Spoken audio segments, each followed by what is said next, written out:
All right, thanks for joining for round two as we recollect our experience in Japan. We've got our cacaos here. We like starting off with cacao. So if you have a drink, water, coffee, tea that you'd like to just get grounded with and grounded with us, feel free to pause the video, grab your drink. Maybe you have cacao and you'd like to prepare a cup of cacao and just take a moment and really get present to everything that goes into really whatever your drink is. I don't know how many people really, when they're drinking their morning coffee, take a moment, hit the sacred pause button, and consider the farming, the land, everything that went into the cup of coffee in their hands. Because peeling the berries that the coffee beans grow in, that's not an easy task. So so whatever you've got, if it's cacao, we're gonna be calling in the spirit of cacao chuncho today. If you have your coffee ready, maybe you could take a peek and see where your coffee was grown and tune into that land and those farmers. If you have water, water is such a wonderful beverage to work with because water holds the frequency of whatever we're sending into it, prayers, intentions. And tea, there's so many teas that we can work with. So we're just going to start with our cacao. Let's start by breathing in the aromas, getting familiar with the aroma of the cacao. And today I have mixed in some ingredients. I've mixed in some vanilla, some panela, some cayenne pepper, and some cinnamon. So we give thanks for everything that went into those ingredients as well. The earth, the water, the farmers, the intention, the chain of supply from farm to shelves, or however we've come by these ingredients. So with this cacao, this chuncho, we tune in to the spirit of the cacao first by giving gratitude to Mother Earth. We make this offering of our gratitude, our thanks, our praise for this beautiful planet who is always growing for us, no matter what humans do here. Mother Earth is always growing such a wide variety of flavors, a wide variety of fruits, of vegetables, of spices, of herbs to ensure our health and to keep us inspired to cook healthy meals. So we give thanks to Mother Earth. We give thanks to the guardians of the land and the stewards of this ancient strain, the chuncho that grows native in Peru. As we maybe imagine bringing to our mind's eyes the farmers that walk with intention through the jungles of Peru, exploring the trees, choosing which pods are ready for harvest, knowing that these cacao beans are being delivered to this global tribe that sips cacao together. If you are part of that tribe, I know for me, it brings a lot of comfort and connection knowing we are sipping medicine from the same trees. And even if you're sipping another kind of medicine today, coffee, tea, water, still all comes from the same planet.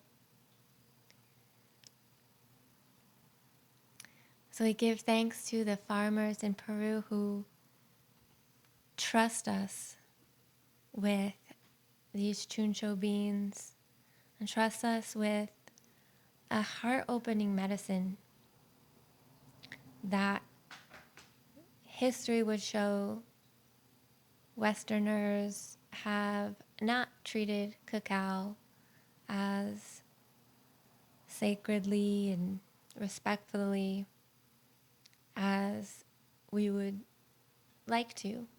And so by showing up now and giving thanks, maybe we're correcting that history for the now.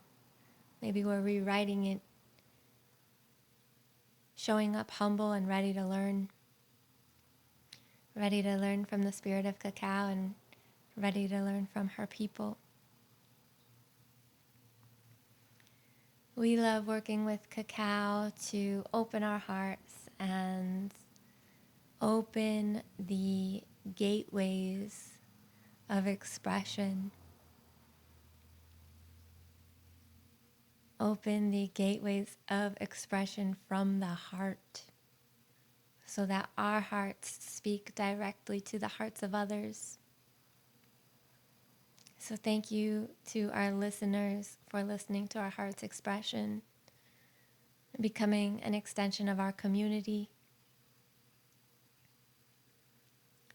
May these mugs of cacao support our intention for showing up to the microphone today, showing up to record video.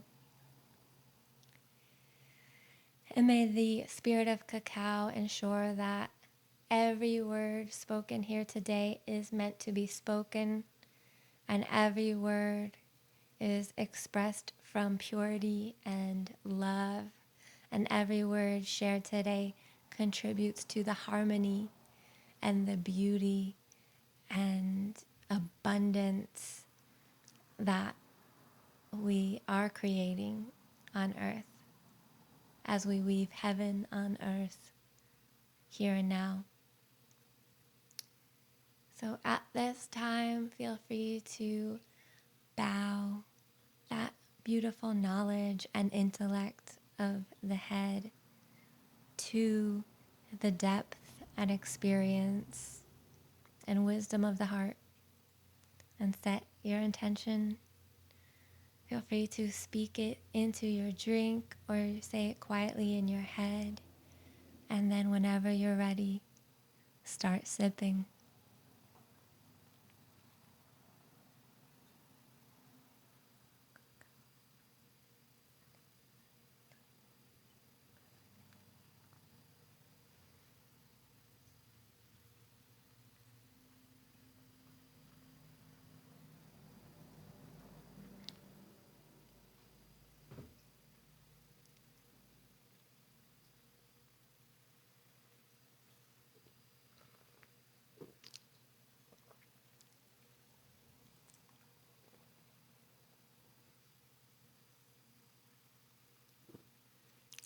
Thank you for joining us for the opening invocation, opening ceremony. Maybe every time we get to speak from the heart and share experience, maybe that's a ceremony. So getting to tune in like this and have that sacred pause that cacao invites, such a gift. So thank you. Thank you for listening. We're going to be speaking about our time in Japan again. I think we're getting to day 3. I think we're Day 3. we're leaving Kamakura by train and traveling to Mount Minobu. Mitake. Mitake. Minobu's, I think, day 10. Yeah, we were Or at 9 we were at or Mitake for a while. 4 nights, I think. Wow. Yeah, we were there for a It while. felt like longer. I had no idea when we were leaving for a bit. I didn't either. I don't think anybody did. We kept the whole group kept asking each other. Yeah. Um, yeah. So the adventure continued on day. Let's see, day 3. We woke up. It was a Wednesday morning. Hmm. I remember that much. And we woke up. We had our second practice of the retreat at the hotel. Mm-hmm. Oh, that was when we did the That was when we did the standing stuff. yeah. Yeah. And see what happened from there. We had to check out. We checked out. Everything went pretty smooth at this point. Oh, we had that breakfast Yeah, we checked at out, then went and got brunch. at Yuki's restaurant, Yep. and that was amazing. And I remember Jesse saying to him when we were leaving, he was like, "See you in a week," and I was like, "We're going for a week," Yeah. and and I was really excited knowing we would be going back when I heard that. I was like, yes. Yeah, there was a 'Cause- sense of relief. There was like, when we talk about it all the time, the cantina. yeah. It was in many ways our cantina, like from Star Wars on Tatooine. Yeah. I'm going to interject with a transgression, a fractal into the cantina. So, when I was in ninth grade, our teacher, our English teacher, Mr. Modano, Mr. Mudd, was teaching us about archetypes. And he was teaching us about Luke Skywalker as the archetype for the protagonist, Obi-Wan as the mentor, and he was teaching us about Joseph Campbell's hero's journey. And he brought in, they wheeled in the cart that had the TV and VCR. Oh, those were the And days. yeah. It was like you saw that cart in the room in the morning, you're like, whoa, Oh yeah. jackpot. Yep. And and like talk about jackpot he put on Star Wars. Yeah. And pointed out that it was like, you notice how they started the cantina, and and he told us like, Luke Skywalker is gonna start at the cantina, go on his hero's journey, and end back up at the cantina. The cantina is gonna be the same, he's gonna be different. So I just wanted to add that because every time we go on a hero's journey, we look forward to returning to the cantina, whatever the cantina is. Here, it was definitely Yuki's restaurant Mm-hmm. in Kamakura. It's funny because it was layered, because during the retreat, it was Yuki's restaurant. Once we were kind of out of the retreat setting, it was the The chocolate chocolate bank. bank. Same town, just like layered. It's a layered, because like we had our, like that first day walking around Kamakura was, we're in Japan Yeah. and let's find a place that feels comfortable. And then we started the retreat. And the retreat, the comfortable place was Yuki's. So we had that brunch, and then we went back to the hotel, picked up our luggage, and started our journey. We we walked to the local station, which is this cute little train station, like adorable. It was picture perfect. Like it felt old school. It felt, oh, it just felt real. Um, it's when we began to learn about some of the things that were going to occur on the retreat. Like, for example, we learned more about the Japanese students who were going to be meeting us at Mount Mitake. So at this point, we've been in this container of Westerners, so Australia, a few from the United States. Dutch. Yep, someone that was Dutch. Is that Yeah. everybody? Yeah, because Tajinder's from California. Yep, Chrissy's from Oregon. yep. And then Fiona and Crystal are Australia. Australia. You and me, Massachusetts. Patrick is Dutch. Mm-hmm. Daniel and Roberta, Yep. Maryland. So that's everyone. Cool. So we were just like, okay, so that was our container. We had practiced a few times. We explored Kamakura. And we learned there were Japanese students that were going to be going to Mount Mitake. And the story behind that is Mount Mitake has been the retreat space that the Japanese students have been going to year after year. With Jesse, With with our Jesse. same teacher. Yep. With Jesse. And Yuko. And Yuko. And this year, Jesse had decided to open up the Mitake trip to the foreign students, the people not from Japan. So they asked Jesse or Yuko, I forget who, if they could join us at Mount Mitake. So we began to learn about this at the train station before starting a, what was it, like 4.5 hour train ride? I don't know. I honestly, on those trains, I lost all sense of time. It was weird. I remember falling asleep on one train.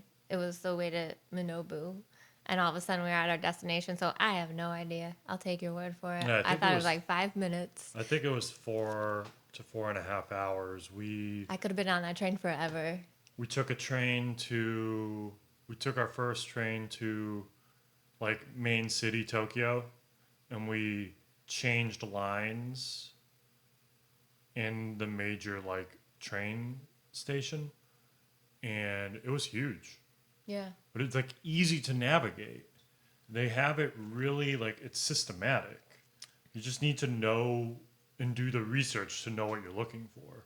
And then once you know what you're looking for, just like with anything, it's there. Yeah, so we got on the train, Tokyo, grabbed another train from Tokyo, and we left the city. So we were north of where we were from Kamakura. We were north, and yeah, we did the landscape change and became very mystical. And Yeah. we started like getting into the towns, the rural towns. Yeah, this was our first experience of seeing like the countryside. Mm-hmm. Yeah.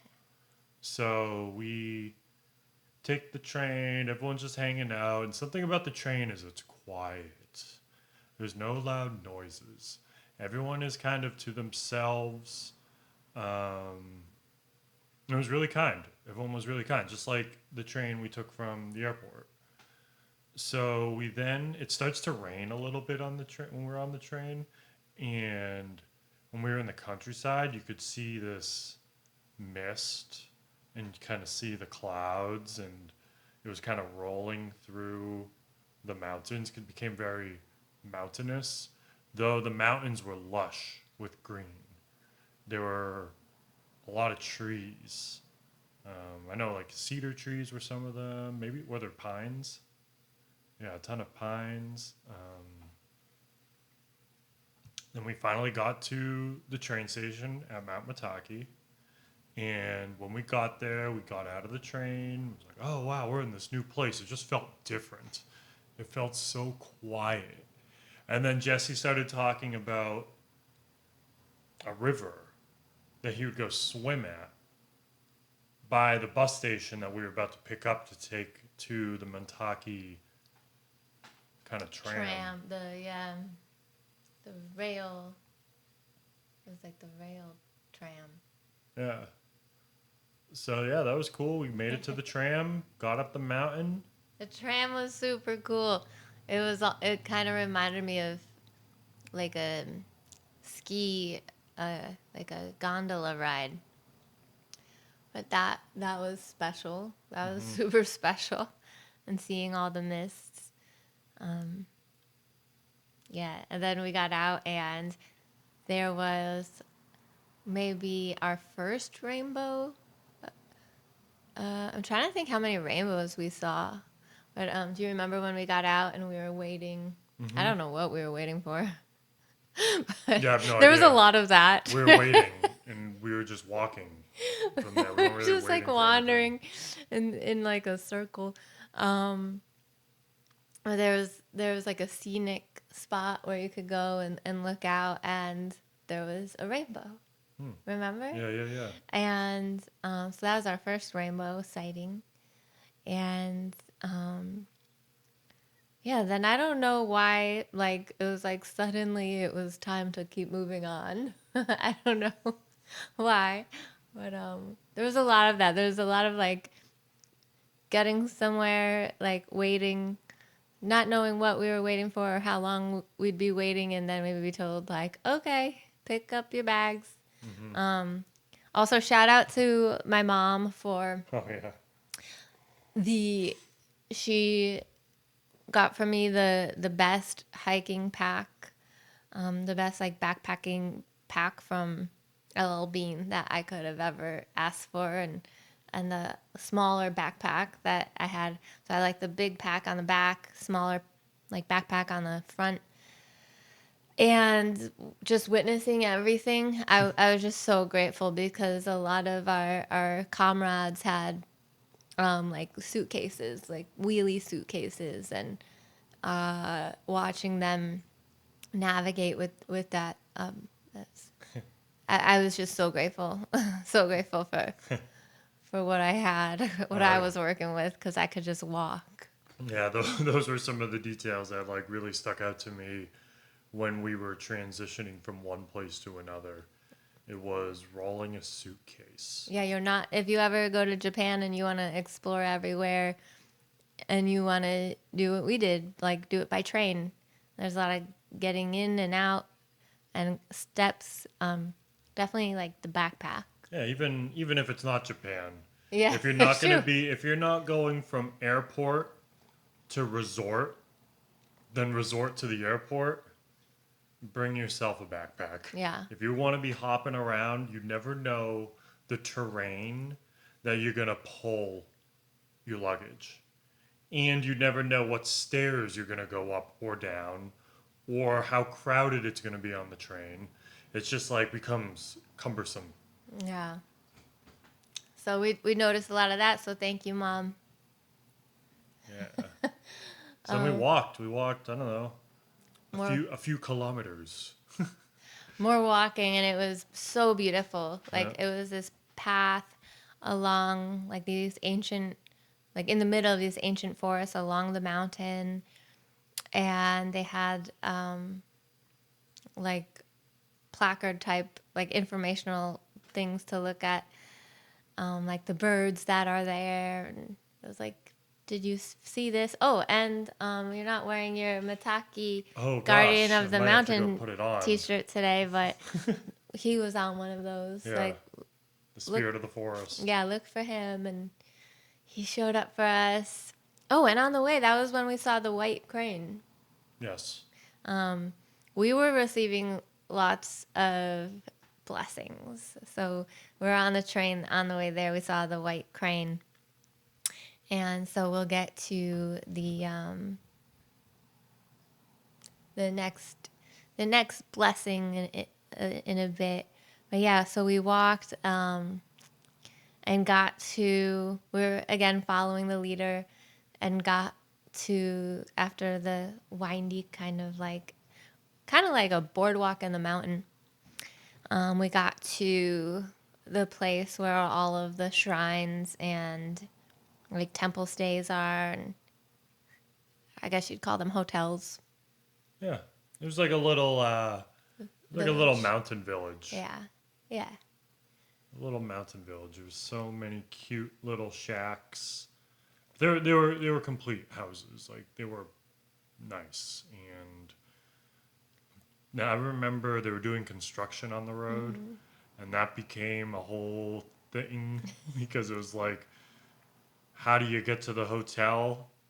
And no one was really sure, so we just kind of like had to trust it, and then we finally just walked. I liked that was all going on because the place where we paused, I became very familiar with, because there's when we're all paused like that, there's nothing really to do but look around Yeah. and like read what you can read. Or so we paused next to that newer coffee Coffee shop shop. that Yep. smelled like cedar. It smelled like brand new. Mm-hmm. And I read the menu and I knew that that was a place to get coffee, and it looked really good. Mm-hmm. So that was there. And then yeah, and so we couldn't go the route that Jesse and Yuko were familiar with, so we had to go around. And then the people with the suitcases were like not into it, and they're like, "Can't someone just come and pick us up?" And Chris and I were like, "Well, we're just gonna keep walking." Like we Yeah. were really enjoying all the walking, so we just kept walking. Um, was it Christy? I think Daniel was in the car. Daniel, I think. Yeah. Christy, Daniel, and Roberta, maybe. Like we see our friends coming through in a car. They'd gotten a ride with someone, um, and then everybody put their suitcases in there. So it was pretty delightful to see all the joy that they didn't have to keep carrying their suitcases, because it was a lot. Like even before, when we first got off the train station at Mitake, like we all went up that hill. Yeah, we had to hustle up the hill to grab the tram. Yeah, that's when I was doing the backwards walking. Like I was like, Cody would be proud of me right now. pulling a suitcase up there. I'm just like, wow. But it's all a part of it. It's like you are at that moment, you can remain aware of how you're reacting to the choices that you made. Mm-hmm. And in that moment, I'm like responding to the choice of bringing a backpack, being like, I am so glad I brought this. I'm so glad because like I just feel like I'm on this like it was a pilgrimage. Mm-hmm. Just like on this journey, I don't have to project my issues or not being able to pull it or like ask for help and like put that on somebody else. Just like, whoa. And it's just like seeing everyone else and how they're responding and reacting. It's like, this is so fascinating. This is like a beautiful moment to cultivate that awareness towards, oh, these are the choices Mm-hmm. that everybody made. And I remember because someone asked me what I was bringing, and I'm like, oh, I'm bringing a backpack. I'm going to do a backpacking for this. And this was months and months before the trip happened. And then they just brought a suitcase. Yeah. And then during it, it was like, oh, I really wish I just brought the backpack like they did. Yeah. This is Well, like interesting stuff, but it's a part of learning and like experiencing and just going on a trip, like an adventure. yeah.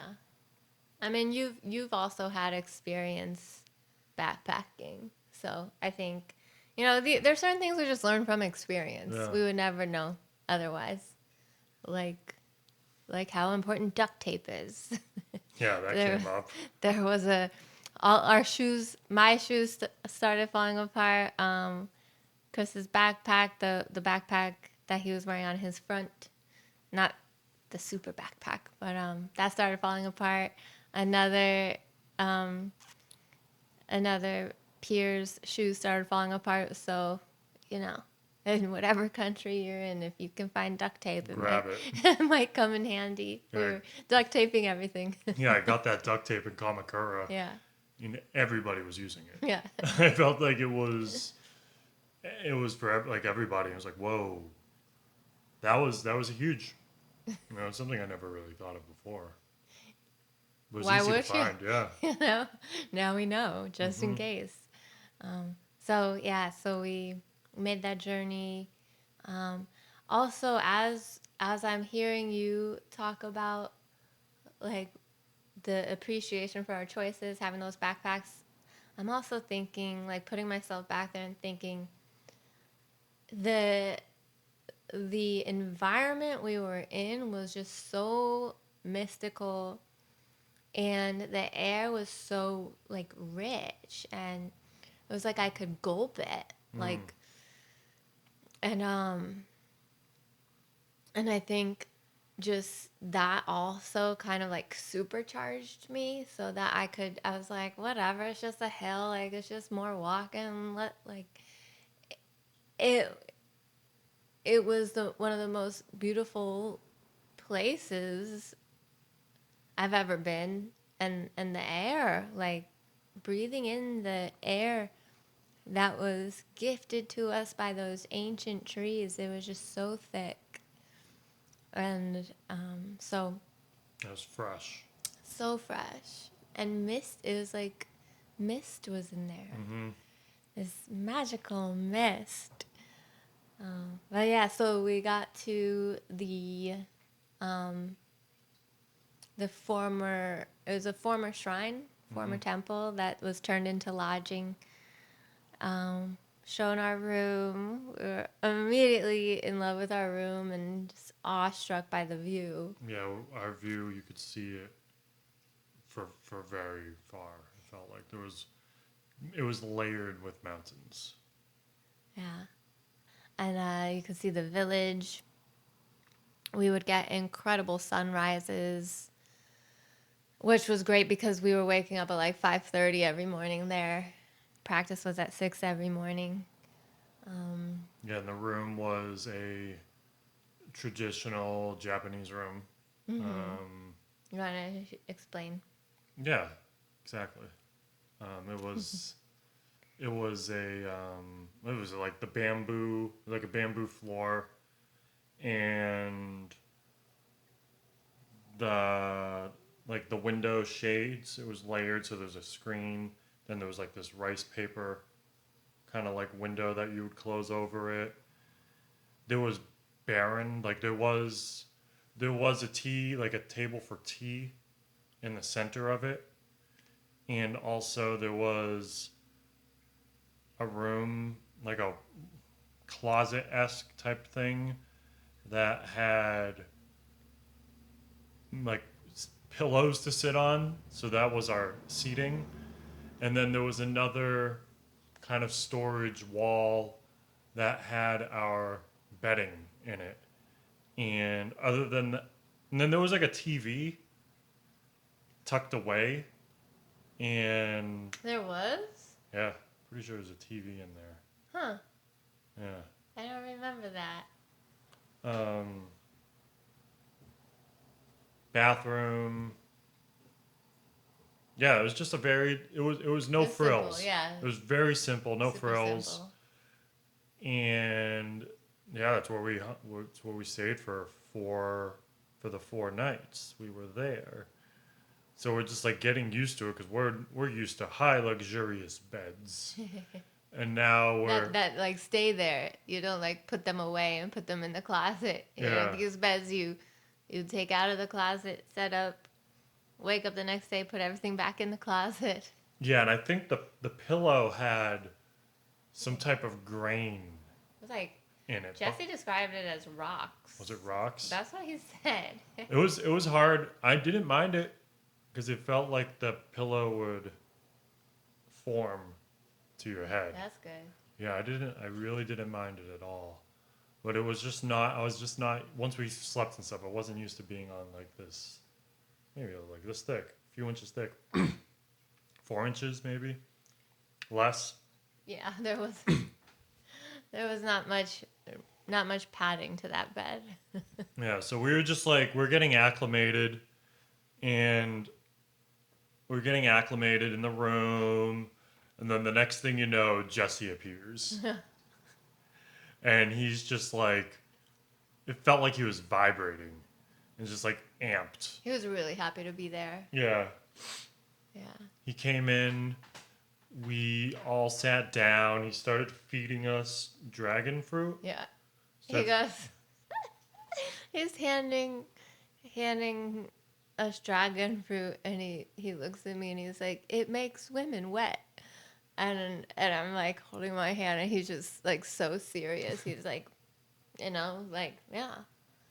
Like, have some. Here, keep eating. Yeah, so we just like vibe out for I don't even know how long. He kept like putting things in our tea. Yeah, we were drinking tea. We had tea time.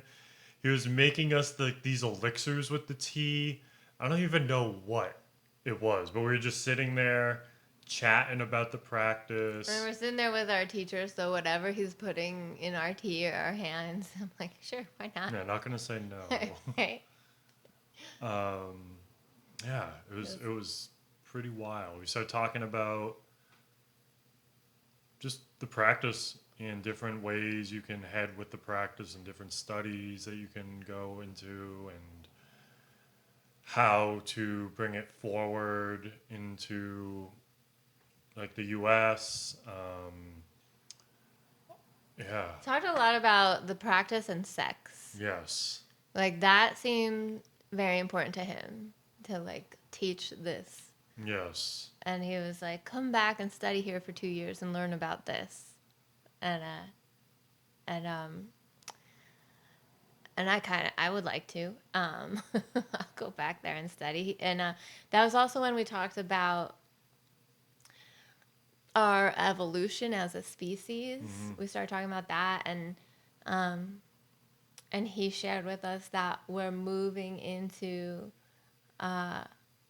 like our time where I feel like he called it the sun belt, but something like in the galaxy where we're going to have more sun, so our bodies are preparing for more sun. Did it have anything to do with like the galactic center shifting? I think so.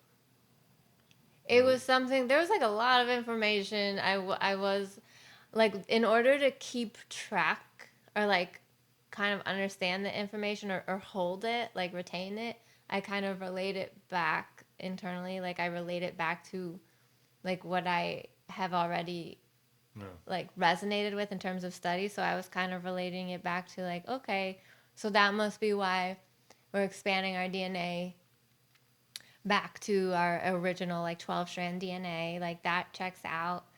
And then like everything else, like the in the golden future, talking about the shift in eating, and it's like, all right, we are, I guess, shifting into just eating light, Yeah. you know, as much as we love food so much, but yeah, so it I was just kind of like relating what he was saying back, but it was like, okay, so it does sound like we are preparing our bodies Mm-hmm. to be with this like like it's like the potency of the sun we're receiving is getting Mm-hmm. stronger. Not like not like in a way like, oh, we got sunburns. Not in that kind of way. It's like different. Yeah. And it's just like, it's a transmission. Yeah.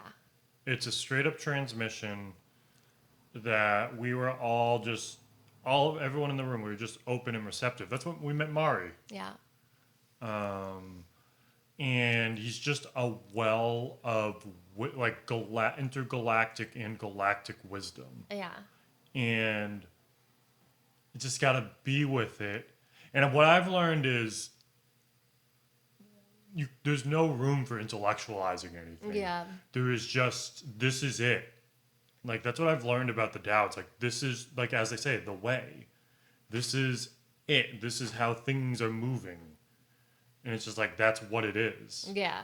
There's no point trying to intellectualize, or it's just it's almost like there's like a fly in the room or something. Like it's like he's just like sharing, and then like my throwing him chirps like, oh, is this like how we're gonna be expanding our DNA? And he's just like, not being rude or anything, but it's almost like he just kind of like waves that off and gets back on track with what he's saying. Yes. Something that's been around. This has been around for 10,000 years. And how many years do we live? I mean, Well, we'll just say non-practitioners, someone who's not like 100 years, we'll say. 80 to 100, yeah. And this is 10,000 years. Yeah. That's 100 years old. Like, that's 100 years. Thinking of how many keepers of the wisdom that, like, how many had to, like, exchanges, transmissions, receiving, like, how many cycles had to occur, how many teachers, students had to meet, and were part of that. That's so wild to me. And I wish we could convey here his experience. Just and I think the reason I wish that is because that we could convey that is because I feel as though if people could grasp like what he's been trusted with, um, it would and just grasp like how old this is. It could just help to zoom out of the spinnies, like our. I have this like longing for our culture to see how young we are and how innocent. Like youth is innocent. We're a young country, and there's so many people like pointing fingers and assigning blame and feeling guilty for some of our history, but it's just like a blip. So I wish, like, when I am learning from Jesse, when we're learning from him, and it's this 10,000-year-old living lineage that's being conveyed through someone who's been studying it for about 30 years, longer if you include his childhood, His whole life. his It's whole been his life, whole. right? Because everything is like, especially what we learn in yoga, like Patanjali's 8 limb path. That's what, like, movement is just one aspect of it. And what I've learned about the Tao is like same thing, like movement and stillness, just one aspect of it. There's this whole psychological and emotional and purification process that goes down. So like he had so many experiences growing up that was leading him towards Yeah. the practice. So it's like he was born. He was serious. It feels like he was born into the slipstream. He came here for it. Yeah. Definitely. Chose his parents, came here for this mission. And I just like have this desire for people to feel that, and hopefully maybe you can feel some of it through us as we talk about it. And it's because I just pray that our culture can just slow down and see that these events or like jobs or assignments that we think are so important, and when you can view it from like a 10,000-year-old lens, we can just kind of ask like how important is it really? Like if we are here to contribute to this prophecy, if we're talking north and south, the eagle and condor prophecy, if we're talking east and west, bringing the Tao to the west, that's part of a prophecy. And it's so huge. Like, what's more important than that? And the Tao is harmony. Like, what's more important than harmony? And it becomes such a yearning for me because I, just as a coach, with different, with people in different walks of life, I've heard, I've heard resistance to practices that sound like I don't have time for that, and I don't, I don't. It's like, do you have time for like a 10,000-year-old lineage? Because trust me, once you make time for that, you will have time for anything Anything. and everything, like every moment. Yep. Remember last year when I was in grad school? I was in 6 classes a week, 3 hours per class, so it's 18 hours a class, plus hours and hours and hours of homework. On top of my kind of responsibilities at home and in the yoga studio for our coaching business, because I had a few clients. We threw a festival. We threw a festival. And never, like, I'll say there were under 5 instances where I felt stressed or unable to get any of the work I needed to get done. Okay. But I still had to practice. Yeah. And I was still studying with Jesse on Sunday nights. So studying with him Sunday nights. And you were waking up early with me because I was serving cacao at 8 a.m. Sunday mornings. and you would show up with me and help me, and then stay up until like 1 a.m. on Sunday nights, because from 8 p.m. to 1 a.m. you were studying the Tao. On top of all the schoolwork, Yeah. and I was able to get it all done. You know, I did notice myself, like I put on a little weight, like just some of these things shifted, which naturally, like my whole lifestyle shifted. But I never once thought to myself, I don't have time for this. Yeah. And by practicing, I said this last night, I think in yoga, or maybe Sunday, but by practicing and being focused on the practice, everything got completed in the background. All my like I waited till the last minute to write all my papers just because I had to be present for everything. But while between when the paper was assigned and when I got it completed, it wrote itself when I was not thinking about it. Yep. Because I created space to practice, and I created that space to slow down the mind, calm the mind, slow down the breath. So it's like, but that's a seismic shift in understanding the value in taking that type of time for yourself. A discipline, taking on upon a discipline to take care of mind, body, spirit. Why do you think it's so hard for Westerners to get that buy-in to focus on a wellness journey?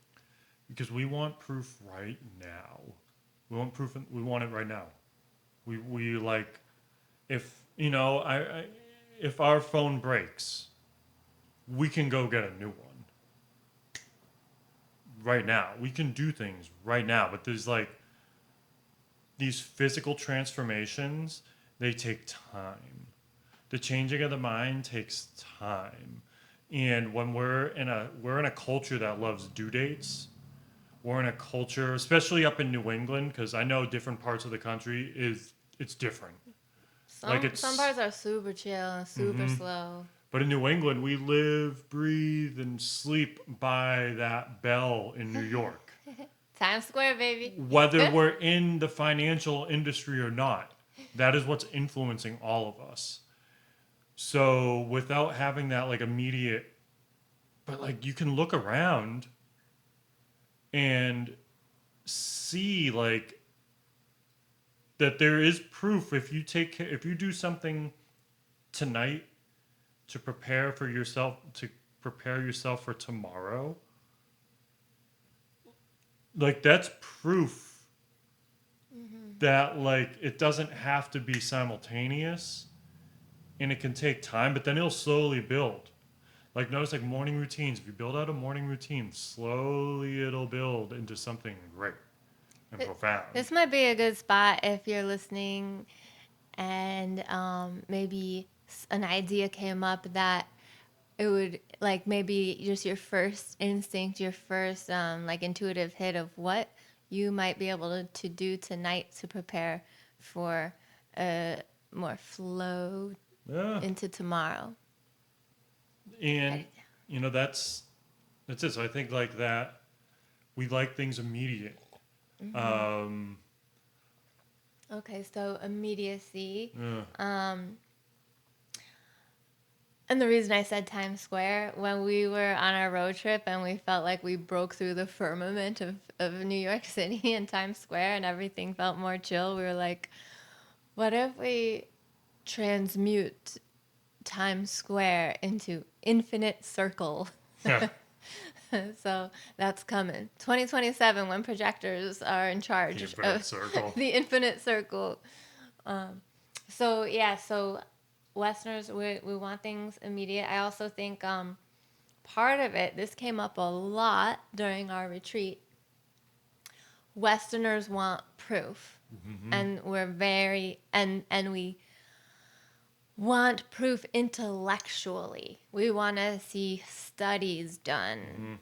I mean, now that I'm thinking, I don't even know how true that is. Maybe we want to see it on the news. If Qi Gong were on the news, would everybody practice? Maybe, but guys like Jesse are not being interviewed for CNN. But Westerners want proof. Mm-hmm. They want to know that it's going to work, and and Westerners, we also want to know what's going to happen. We're not, it's funny. I know, like, someone at your workshop last time was like, oh, what have I gotten myself into? And then even this morning on the way to yoga, I was like, this is an hour, right? Just thinking of this particular teacher. I never know what she's going to do, and it always challenges me. And we're on the way to yoga this morning. I was like, it's going to be an hour. I was just like thinking about, like, oh, am I ready for this? And you were like 75 minutes, and I had that, like, oh, what have I gotten myself into? And then, of course, as we move through it, I'm so happy that I went. Yeah. Thanks for highlighting that, because it's interesting because, like, there is this natural resistance. Even when you are a practitioner, it feels like, for at least my own experience, I'm hearing from you, like this natural resistance to arrive for that practice. Mm-hmm. But then once you drop into the practice, that kind of resistance just melts away. Yeah, that's the proof. The pudding, Yeah. the melt, the melting away. Yeah, that's where I'm grateful that I've had experiences where I've changed my body. Yeah. I've recovered from surgeries. I've gone through some traumatic events, and yet I'm still standing. Mm-hmm. I didn't lose myself. And that's another interesting thing. Like, there are plenty of examples of proof out in the world. Like, the founder of IPAC, Bruce, he shares his story Mm-hmm. in the first audio for Law of Being. He shares his story of recovering from a car accident. I know you share your story all the time of recovering from a broken back and then spinal fusion surgery. Jesse shares his story of recovering from getting hit by a car. And so there are all these stories out there, and you would think they'd be enough to get the buy-in, and yet it almost seems like something drastic has to happen Mm-hmm. for someone to get the buy-in and be like, oh, you know what, I'm gonna, like, switch gears. Like, I've seen it. I've seen extreme situations result in a course correction, because the universe does give us clues to course correct when we're deviating, but sometimes we don't listen, and then it'll do things like get us in car accidents or just something Mm-hmm. drastic. And so it's really interesting that even though there's all this proof out there of, like, this works, like, I know there are certain people I care so much about, and I just want them to be healthy. I want them to do something like some like maybe restorative yoga, and maybe a meditation, just a 5-minute daily meditation, just to slow down. And I've had to arrive at a place within myself.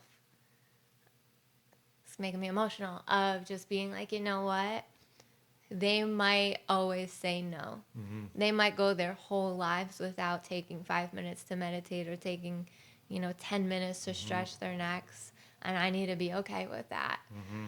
And it's fun, because how many other people in the world are going to become aware of the benefits of cacao, or the benefits of yoga, or the benefits of Qi Gong, because we get to share it today.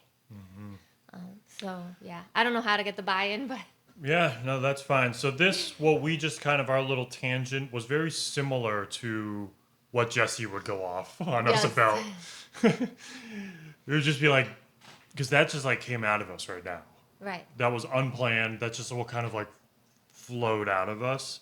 So speaking with Jesse that first night, because he really began to take a liking to us, he could feel something off of us, and I know he could see us, see us in what we're doing out here in New England. So we had our little round table session. We met one of his students. She came into the room, Mari, who was just so kind, and she became like one of my favorite people Yep. on the trip. I've been looking forward to talking about her because we learned about itadakimasu at that first dinner, though Mari really like left the impression. So when we get to that, I'll share what she shared with us about itadakimasu. But yeah, she I miss her and Yuko every day. Every Yeah. day. And they were both came in. Yuko Yep. came in. She was taking photos out our window, and one of my favorite moments was when she told Jessie, she was like, the onsen's open, like go bathe. The onsen is the Yep. communal bath. And he was like, oh, am I stinky? and but then he stayed and continued talking until dinner. Yep. Yeah. Then we went to dinner and had our first meal at Mount Mitake, and it was they cooked vegetarian there.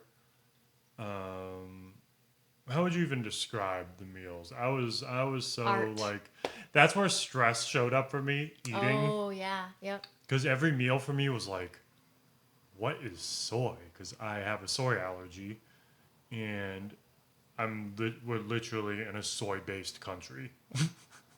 Japan runs on soy. Yeah. So like our meal, I don't even know what our meals were, but they were fantastic. yeah. All I remember was the massive bucket of rice. It was all you could eat rice. It was like this bucket that was in the center of the room. It was like our god. Everyone was amped on rice. Did you talk about the rice bucket last time too?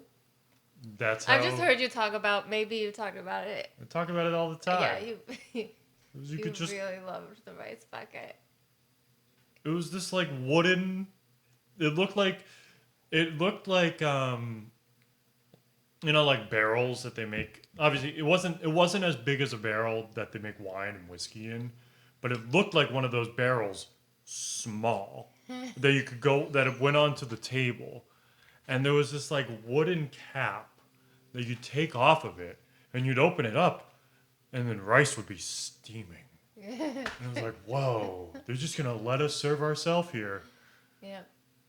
And that was in addition to all of the intricate, artfully created meals. Like everything had its own dish. I was so unfamiliar with like authentic Asian cooking at the time that I didn't know like this is custard, you know.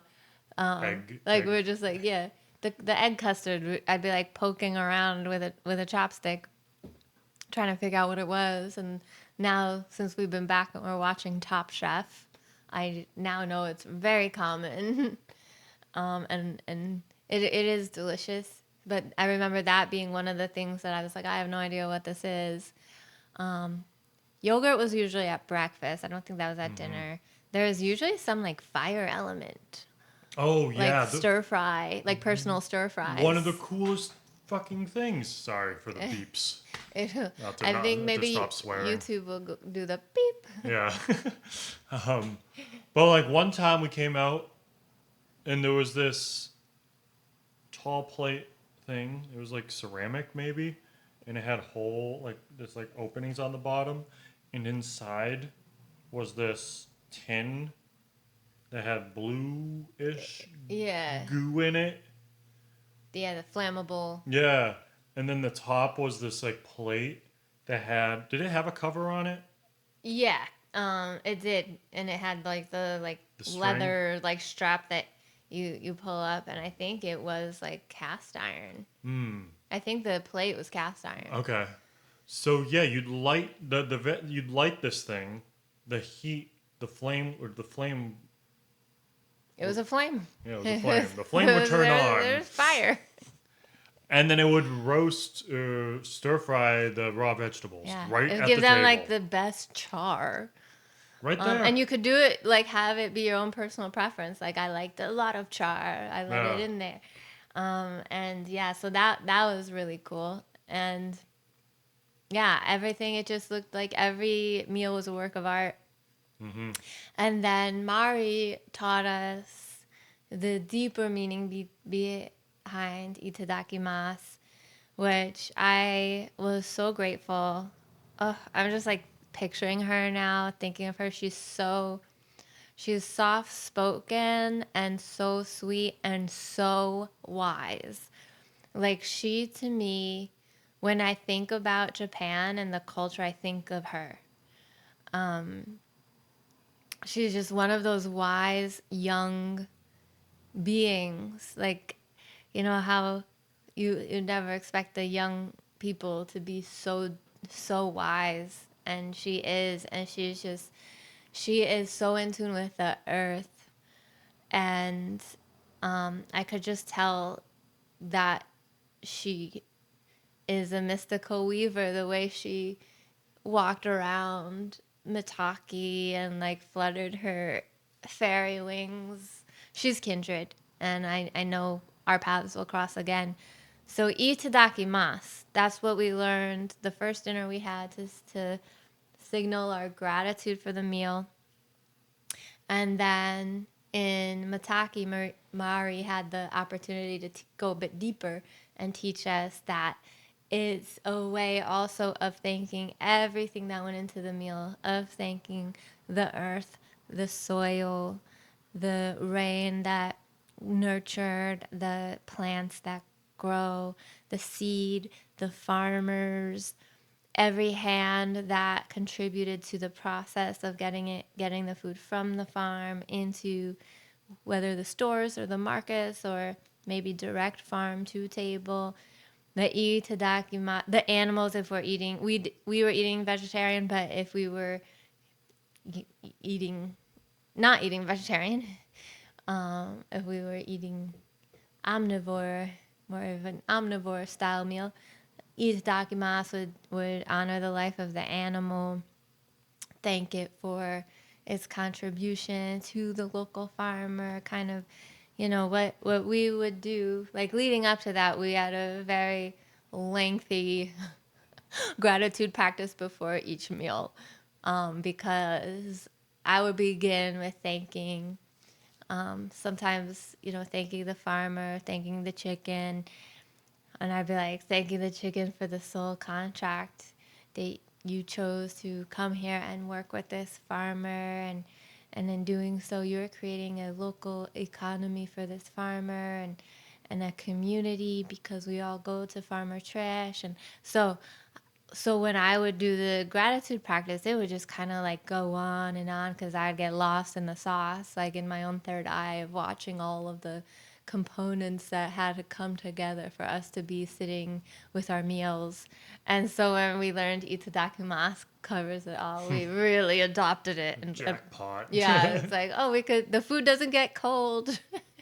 The number of times our food has gotten cold because I've gotten carried away thanking everything. Is very much like you witness cacao, how we greet the cacao and welcome the cacao, and I was very much doing that with every component of our meals, and it takes a while.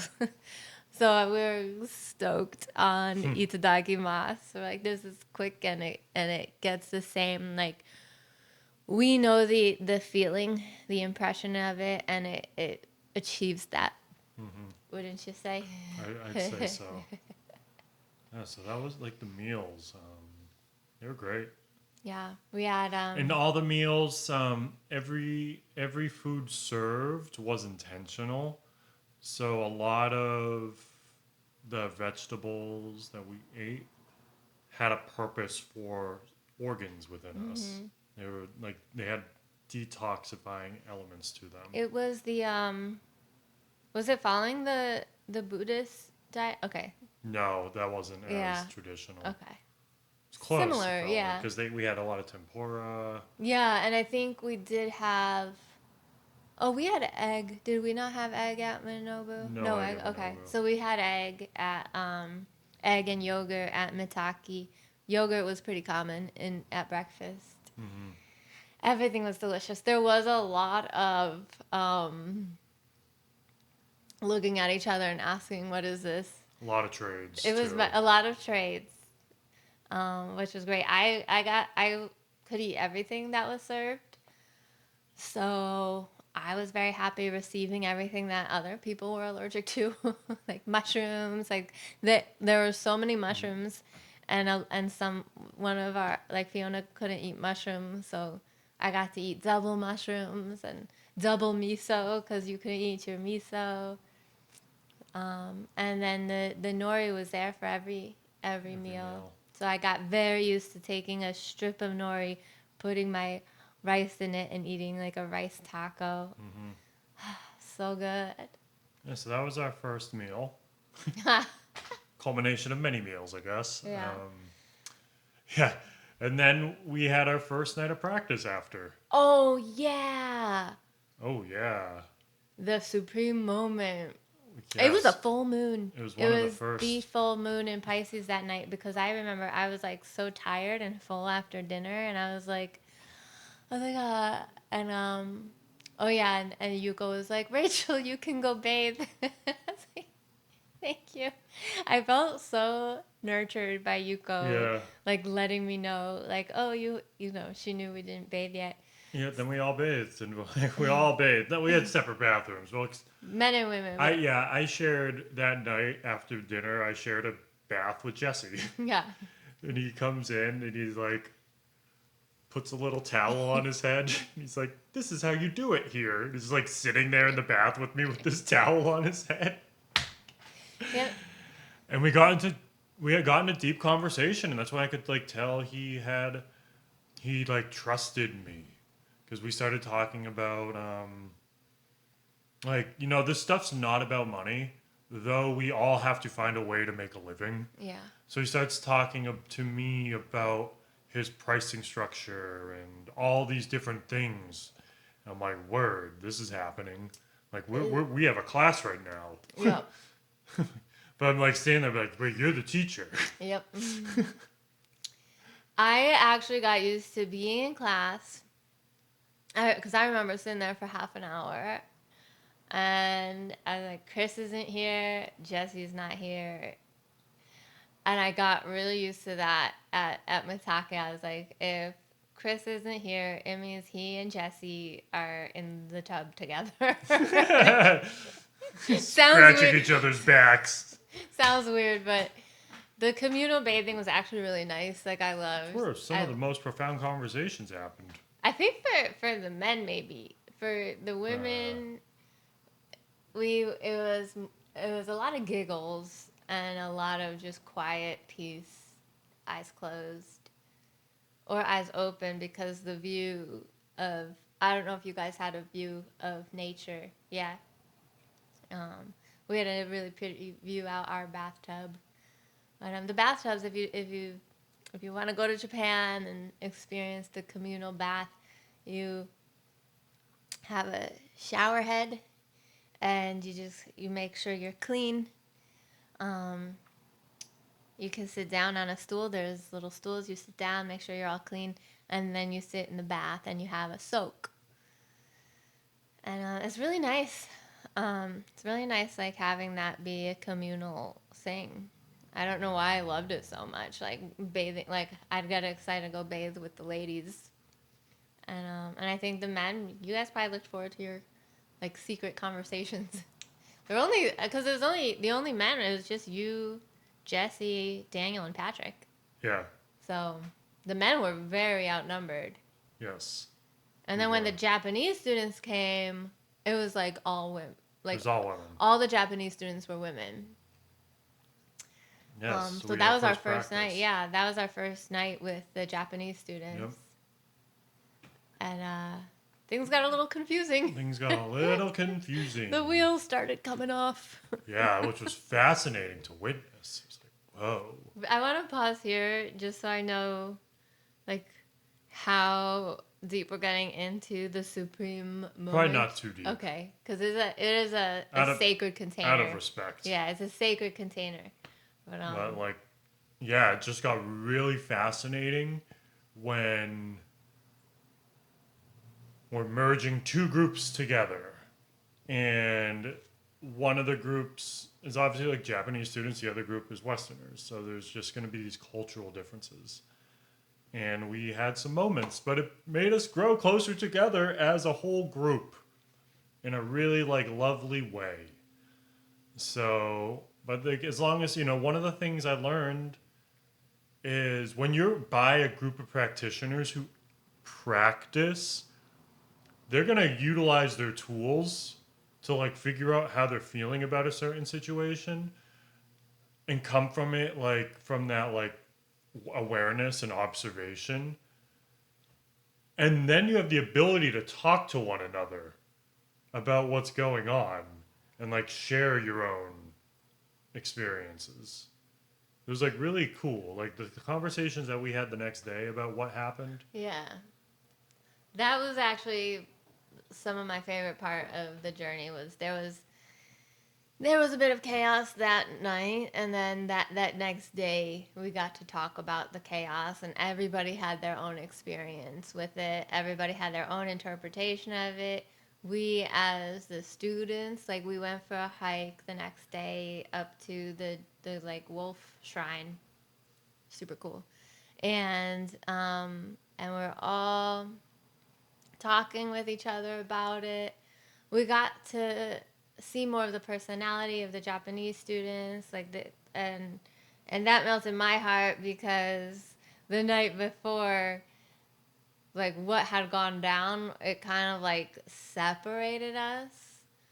And so I had like a guard up. I was like, oh, like, there's us and there's them. Mm-hmm. It just not like through anything in my own mind. It just that just became the vibe. So I absorbed the vibe because of the kerfuffling. Mm-hmm. And, Yeah, we had a great practice. It was a different practice. it was like 5 hours. Oh yeah, It, that night we're still on this like kerfuffle night, the full moon. it was. And the full moon, I think, like, had we just been like, wait a minute, it's a full moon. Like, let's. I was just like praying for a circle. I was like, I don't know who we're practicing with. We need to circle up. We need to look these people in the faces instead of sitting in rows like they're looking at the backs of our heads. And I'm very aware they're sitting behind us, and I don't, we haven't like made eye contact. Yeah. So it was awkward, and it just got more and more awkward over those like 5 hours of. Yeah. Practice. We practiced through it. We practiced through it, and that's like the other. It's so fascinating because we all sat and practiced, and you have like when you're practicing, you're internal, like it's an internal experience. Yeah. So you have to be with whatever's coming up, whether you attach to it or not. It's there, and you can use the practice to transmute it, or just like surrender and just kind of try to detach from whatever. And like it helps too. Like cause I was mad after. Remember, I went to bed I angry. I had that dream that I like lit everybody up. Like that I just like got so angry. Like I had a dream that I was like yelling at people. And then and then that was my opportunity. I didn't really take the opportunity then. But that was my opportunity to check in with what expectations did I have for this, that I'm so angry that it's not that and it's something else. And and yeah, the funny thing about this trip was whenever there was something like that had a lot of energy, and I'll just describe it as kerfuffle energy. We were faced with like the next day or the next meal. We had to sit across from the like one person we wanted to avoid the most. And so it was interesting. The next morning I sat right across from Jesse. Like I like look in, there's all the seats are taken except for the seat across from Jesse, and I was like, ugh. And then I got to tell him about the dream I had where I was super angry, and that was a cool breakfast. I also got to hear about Mari's dream, and And I think that, I think from that point, yeah, the whole day it just kept being more like, I was so angry that morning. I was like, I'm gonna skip practice. I didn't. I still showed up, but I was like, I'm not going to practice. I went to practice. I'm glad I did. And then I got to share. Like, I got to share with other students that I had that I was like that angry that I said that, and they were like, "Thank you for sharing." Cuz everybody was having their own, like, it did, there was this feeling of like something's off. There's some kind of injustice or violation or something that feels off. And so we all got to talk about it and work through it. And then it was basically resolved that night. But that day we had a really cool hike Mm-hmm. to the shrine. That's a, like, it's a pilgrimage Mm-hmm. destination.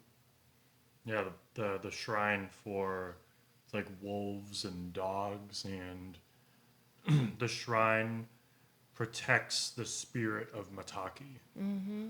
And up by the shrine, there was a little lookout, and you could see a mountain off in the distance, and that mountain off in the distance is said to be where the spirit of Mitake, or the gods, live. Yeah. So the shrine, and people were bringing their dogs up to it. It's like, this is the coolest. Like, And like taking like doing photo shoots photos of with their the dogs dogs. at the Yep. dog shrine. And that reminds me, I forgot to mention, when we first arrived at the lodging and Jesse was showing us around, we were looking out the window and he pointed out the mists, and he Mm. said that the shamans there say that the mists are dragons. Hmm. And he said that to us, and we were both like, "Yep, that's, Checks out. see, I see it. They absolutely are dragons." And so yeah, so we did that. We went to the top.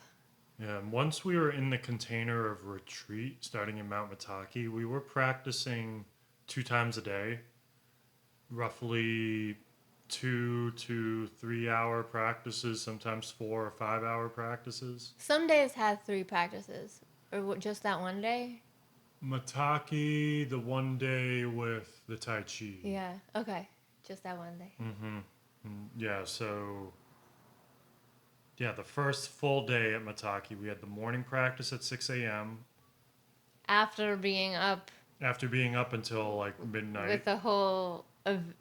Event. Yeah, we literally, like, practice is over, go to bed, wake up, practice again, and then breakfast, and then free time. Maybe did we do the hike in the There'd be morning or like, the afternoon? I think the morning there'd usually be So an we had lunch. adventure of some sort after breakfast, and then we come back for lunch at like 11 or noon, and then another adventure. Yeah, that afternoon we had free time. I Yeah. remember because Oh, we went. Oh, we went hiking, and then you and I went to the coffee shop with the shaman priest guy, yeah, and then we saw all of all of our friends. our Japanese student cohort, and we're like, oh, they were like helping us to understand everything Yeah, that was happening, and they were so full of joy, and I was like, oh, I'm so grateful I get to see them in this context. yeah. Because originally that after we had lunch, I wanted this. I wanted an afternoon coffee. Like, needed it. I was just feeling so sleepy, and coffee does it for me. So we went up. We left the little shrine we were staying at. We walked up the hill back towards the shrine to check out a coffee shop others told us about. Oh, right, because at lunch, everybody was like vibing at lunch, and we're like, what's going on here? Vibrating. Like, All drugged out on caffeine. we just had this like supreme moment, as Patrick calls it. But that was the lunch where we got to. Oh, that was the lunch where we really got to know everybody's stories. Do you remember? Yes. I remember anchoring into that lunch. I'm gonna anchor. I anchored into that lunch and was like, I want a circle. I want to get to know these people. And we started asking, like, going around in a circle and asking like what brought you here, what brought you to Qigong. So that was really special. And I think it was the coffee, everybody vibrating on coffee that like kind of let me know like, oh, okay, we can open up here. Yeah. We can get the chatties in. Especially because it was playful, because it was like breaking the rules, you know? Oh yeah, having fun. Like Taj was like, oh, we broke the rules. And I was like, oh, she loves that they did that. Mm-hmm. And we're going to love doing it too. So it kind of like opened up the playful heart, I feel Yeah. like. And it's not like they're rules; they're just kind of like standards. Like anything, any of these deeply rooted practices, like there's this set. It's a method. So like you either follow the method or you don't. But there's no like. I think the way it's also taught to us is with a complete understanding that Westerners are going to break any rules anyways. Gaijin card. Exactly. Exactly. So, like we're rebels. Westerners are rebels, and I think the elders and the ancients, they know when they teach us Yeah. these guidelines. I think they know like, okay, if they want to return to the path, this is the path. If they deviate, they're that's expected. Yeah, and I do remember Jesse sharing a story about a Taoist master he learned from who would just rip cigarettes. That's right. So, That's right. Because when I was like, oh, like maybe we it's the smoking giving us the skin, hmm like we learned like the lungs govern the skin. So I was like, oh, maybe we like shouldn't smoke, and Jesse was like, oh no, yeah, you can smoke, and I was like, oh. I was like, all right, so I guess the answer is just more Qigong. And he was like, yeah. yeah, exactly. Yes. To counteract it, Yeah. more qigong. Oh, hello, Daisy. So we Daisy. have a dog off screen that just said hello. But yeah, so Hi. Come here. yeah, everyone had coffee. We're buzzing. So after lunch, we're like, I want to go find this, whatever this stuff everybody's on right now. Yeah. So we walk up to the place they recommended, suggested, wasn't open. And then we checked out that other cafe that had the cedar wood, walked there and they weren't open. Like, oh, what are we going to do? And then down the hill from like the cedar place, there was this cute little, like classic village home. And on the outside of it, there was this plaque from the government of Japan Tokyo. Yeah. talking about how this place is like a landmark or historical something or other. Yeah. So we're like, oh, and there was a menu. So we're like, let's go check this place out. And as soon as we walked down, did he have cedarwood lit? He had Sandalwood. sandalwood. He had like sandalwood lit right outside the space. I was like, I think that called us in. this is the Yeah, we place. smelled that incense. We're like, we kind of like floated over like Toucan Sam. And what's cool about the Japanese culture is so for example, we arrived at this little tea house. We didn't know it was a tea house at the time, but like you take your shoes off at the door and you point the shoes so the tips of the shoes are like facing outwards. Yeah, we didn't know that yet though. No, we didn't. But like we took our shoes off. We Yeah. walked in. Everything was like it was like all right, this is cool. Shoes outside. Leave the stuff outside. Outside. Amazing. And we just enter into what looked like our bedroom, but like bigger because it was like a tea house. So I had the bamboo floors, had the rice paper walls. There was a shrine in there. We sat down. We got a menu, and Chris sitting down at these tables was pretty amusing. So that's another area where you were really like what is it called, like a good sport or something, like, oh, you're a good sport. Because there was, the whole soy thing going on, and then there was sitting on the ground at these very low tables, and you were such a good sport. Or walking around Just to low ceilings. existing. Yeah, just existing. Because how many times did I hit my head? A lot. So many times. Because every doorway, So many times. I was taller than all the doorways. So I had to duck. And even then, sometimes I didn't duck enough. Oh, bonk. So yeah, we were sitting at this tea house, and then our Japanese classmates came in, and we started to learn more about the place and the space. And it turns out that the man who runs the place or helps operate the tea house was a priest for the shrine atop of Mount Mitake, like atop of that mountain for the wolves and the dogs. So he started like busting out these flutes. We get our tea served, and Well, we got coffee. So we ordered with coffee. the beans, right? It was I think it was a crimson running bean on top of this incredible cake. It was just the most delicious food ever. And it came with this little like wooden knife, so you cut into it and you can dip it into your coffee. It was the best coffee and snack I've ever had. Ever. It was great. Yeah. Like you could dip the bread into the coffee, and it was just. Apparently they're like really serious about their coffee there. Yeah. It shows. Yeah. So we had that.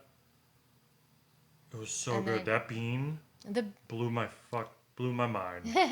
nice catch. Blew my mind. It was so sweet. I just wasn't anticipating it. It had like a little.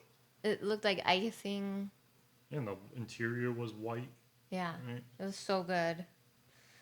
And then we're sitting there, and then this man brings out his flutes and starts playing us music. And I'm like, am I in a movie right now? Sitting there like, this is a movie. There's no way. And then didn't it start like thundering and lightning? Yeah, it was. Yeah, it was That like time. pouring rain. It started pouring while we were in there. Yeah. And he's playing music, and our Japanese friends are like helping us understand what's going on, and they're just smiling and clapping and having a good time. It was a really magical moment. And then the woman with the baby explained further. She like brought out an iPad and showed us the traditional dance that he does, and her husband was in it. She pointed out her husband, and it reminded me a lot of what we've seen at powwow, like when we've gone to the Nipmuc powwow. It reminded me a lot of that. Just very similar movements, very similar regalia. Yeah, Is that regalia. like very similar to what we would see at powwow.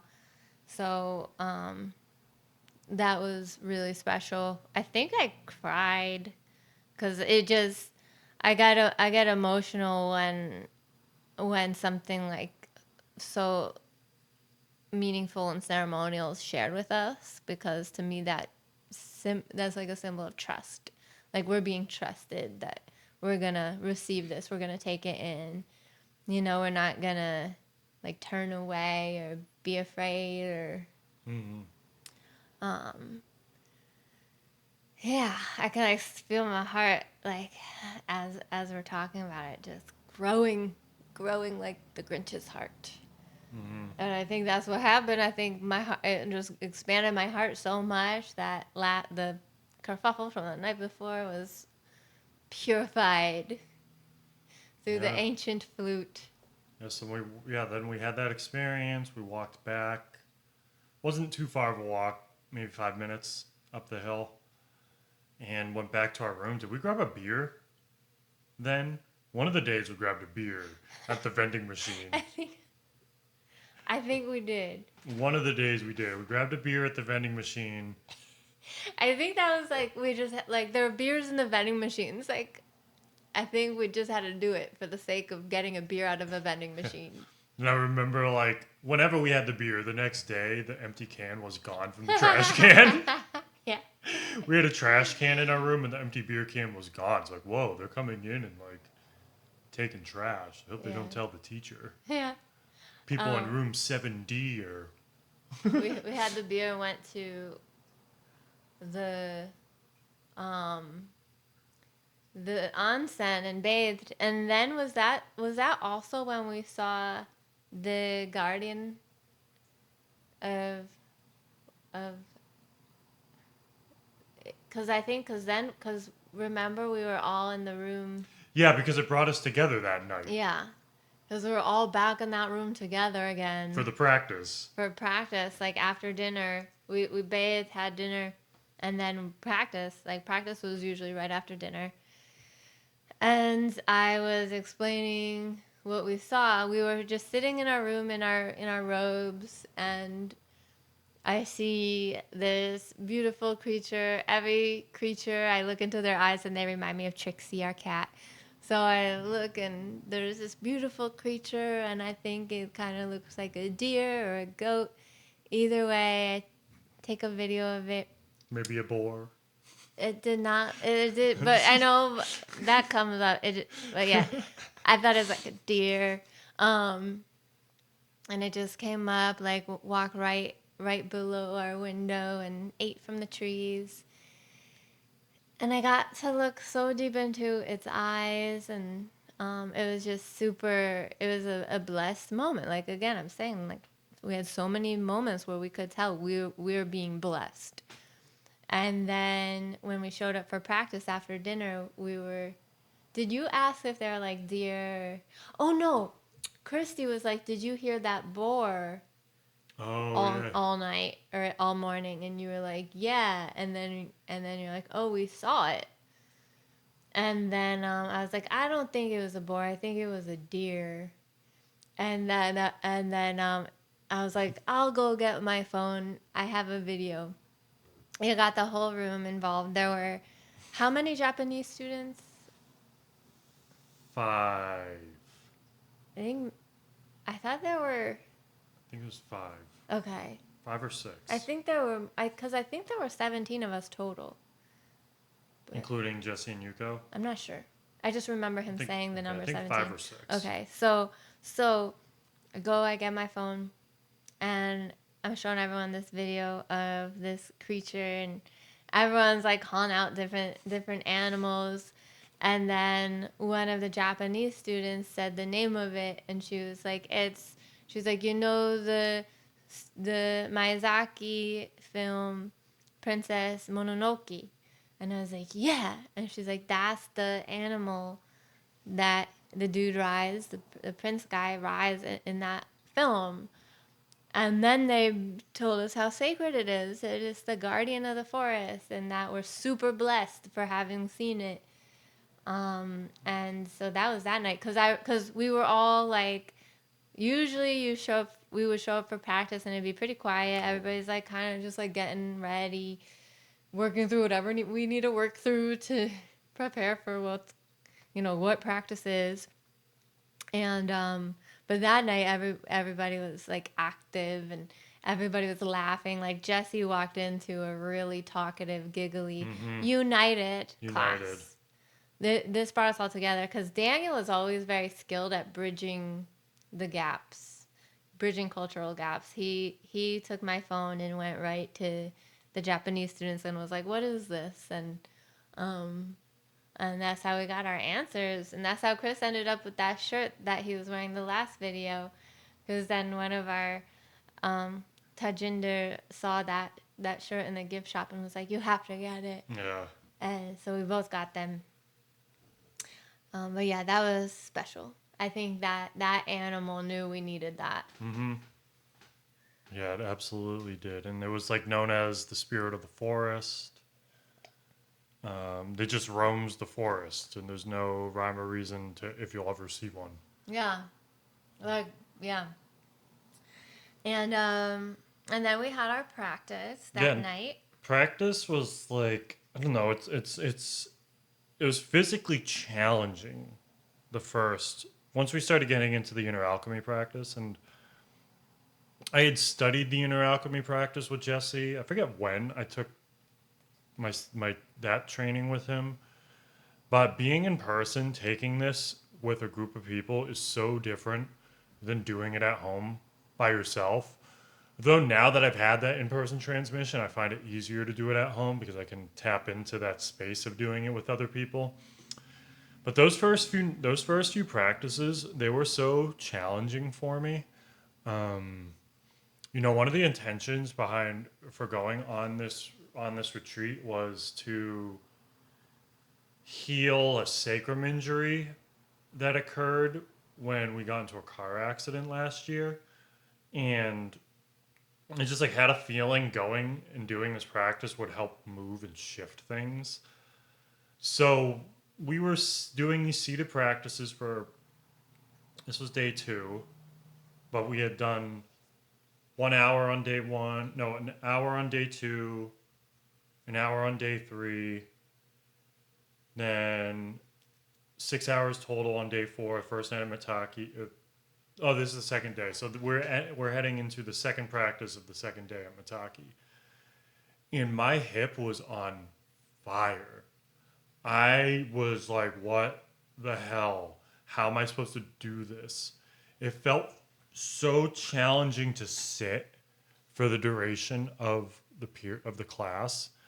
And I also knew that like I had to sit and trust that as I was sitting and making any adjustments as I needed to help alleviate the pain, I knew that it would be moving stuff to the point where like I think it was after day 4 or one of the last practices in Mataki, I no longer felt the pain in my hip. And I felt it kind of like shift to the right side. So, you know, as you practice, as you cultivate this awareness for your body, whether it's in yoga, like right now we're talking about Qi Gong, but like I experienced this in yoga also. It's just different because we're doing different stuff. But like I noticed like the pain shifted through my body, about my hips. And then also like I was experiencing this pain, nice, my right arm. So I was experiencing this pain here for the first few nights of practice as we were holding this. Then eventually it shifted to my mid bicep. And I could feel it like lengthening through to the point where like I felt it break through and this energy just like right through my fingertips. Like these practices were moving stuff through stillness. Yeah. It really feels like our meridians are rivers, and there's like stuff that's blocking the flow, like a dam. Like some beavers went in and built a dam in our meridians. And as we're breaking through the dam, it's painful. It's Mm-hmm. real. I mean, maybe not for everybody. I don't want to scare. Sensational. There's sensation. If there is, like I've been studying pain since 2013. I've been a student of pain, mostly emotional pain and mental pain. I have shied away from physical pain. I no longer shy away from physical pain. I will explore it with curiosity, remaining intrigued. And this practice, like the pain I was feeling in my like wings, um, like right behind my neck and my shoulders. I wouldn't say this practice on night 2. No, the next night. Because I remember the second circle. So like this night that you're referring to, we had the first circle. Mm-hmm. And then the second night, I remember because I got to share in that the second circle what I was experiencing, and I broke through this association of pain with like resistance, and I don't like it, like retreat, like a find safety, scurry away from pain. I broke through that and got to experience pain. Like I got to be really curious about the pain and go into it. Like I was riding the magic school bus into the area of pain. And like the deeper I went in, the more it would just like kind of like break up and there would be no pain. There'd be sensation but no pain. So I am so grateful to the practice of Qigong because now anytime I do experience pain, I'll be like, well, is it pain or is it sensation? What are you calling Yeah. pain? It's kind of like as you zoom into an atom and you see there's nothing solid. It was as though I was expecting there to be like a solid point of pain that I could identify. But the more I went in, the more not only could I not identify any like point where the pain was, it would just stop becoming pain and just start becoming sensation. So that was really cool. To that those nights in Mitake and mornings, they were something else. Yeah, the practice, just being in practice and not knowing when the practice was going to end, not knowing how long we'd be holding the postures for, not knowing what was going to come up. There was just had to surrender into that unknown and trust the surrender. And for you, um, going back to the stories of like proof of these of modalities. You know, I was drawn to Qigong for reasons specific to women's health, and Chris, like he was facing like if we just had a mind that was like Western medicine is the only option, then he would be facing another surgery. And he was like, no, you don't get a second back surgery. We're going to Japan and we're studying Qigong. So to see the differences, to see you in your like balance, standing balance, you know. Yeah. Yeah, that was yesterday. I think. Right? Yeah. Like that was not there Yeah. for me before diving into this practice. And it's like hard to convey that this stuff works when people can't live inside our bodies and feel that. Like he was not doing that. All of a sudden he has a whole new pose in his yoga practice.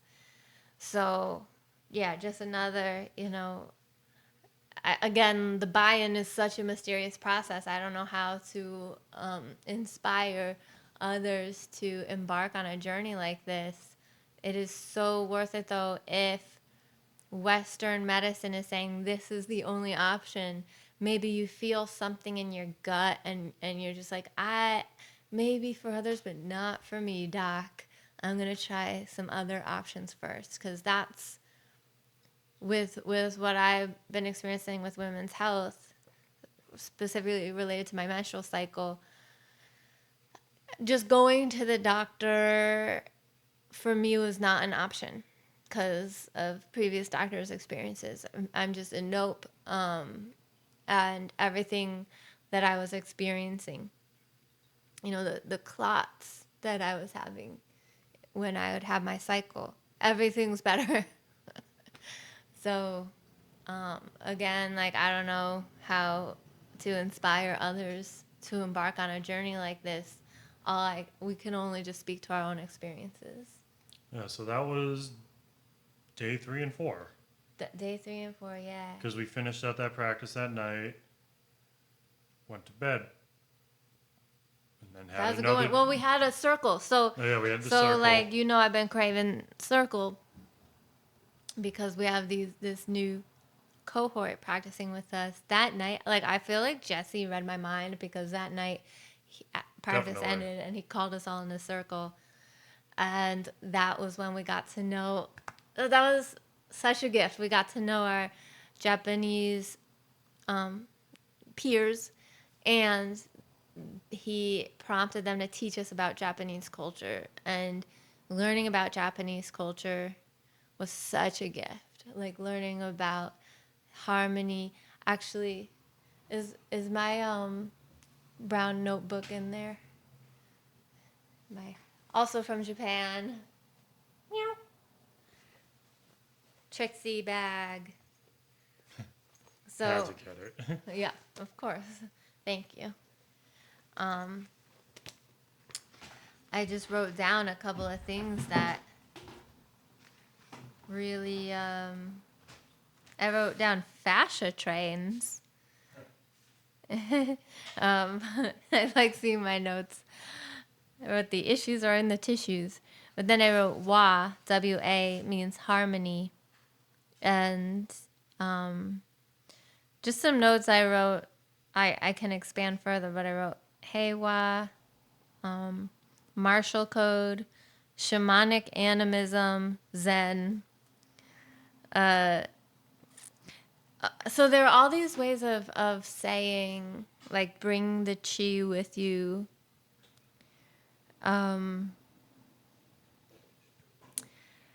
I didn't write down the Japanese words for these, but I thought the English translation was enough to really, like, get the point. Like, keep this gem, this code. But they shared with us that this is kind of like the code in Japan. It's, you bring the chi with you. They also taught us a way to ask each other, like when you greet each other, there's a greeting that's how is your dantian energy. Do you remember all these?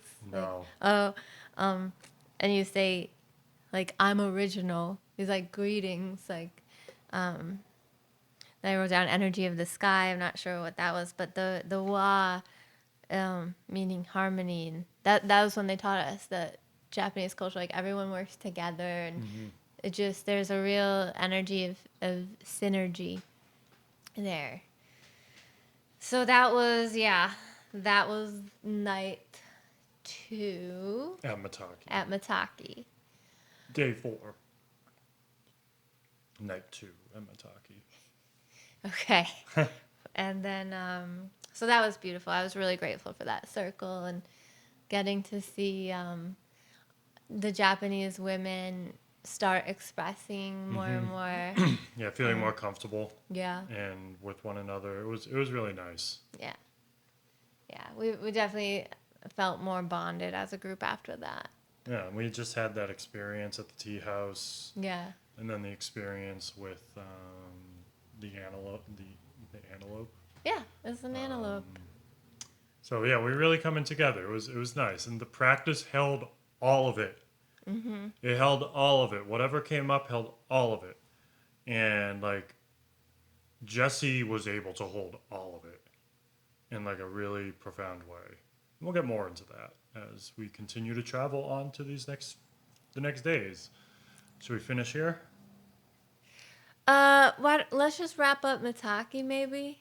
Go all through Mitake? Okay. Um. What happened the next day 3?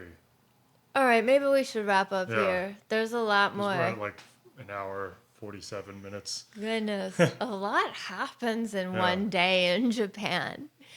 That's like what Mackenzie said about Hawaiian time. Yep. Like, a lot can happen. Because we still have the whole story of swimming. Yeah, yep. And choosing swimming, and the story with the ancient cedar trees, Mm-hmm. and then going to the tea house again with the group, Mm-hmm. and the guy coming back out and Yeah. talking about fish, like the band Fish, and Christy being like, I like fish, and I was like, we'll go to Fish together. Yeah, there's still a lot that happened at Mitake, so we'll return. Yeah, we'll return. We got all time and space. So yeah, thanks for tuning in. As always, if you have any questions, I guess just reach out to us. Arigato We're there. gozaimasu. Yeah. Thank you. Ciao. Your listening means so much to us. It means so much to get to share. I think part of why we love to have experiences like this is so that we get to then share them. So thank you for being a part of that and helping us to fulfill our small role in this in this prophecy. Yeah, 'cause it's has not been easy to get this out. Like we're almost 2 months out of retreat, and now we're finally like getting it out. Yeah. So it feels good. So thanks for listening and Thank you. supporting the mission. Yeah. Yeah. We'll see you on the other side.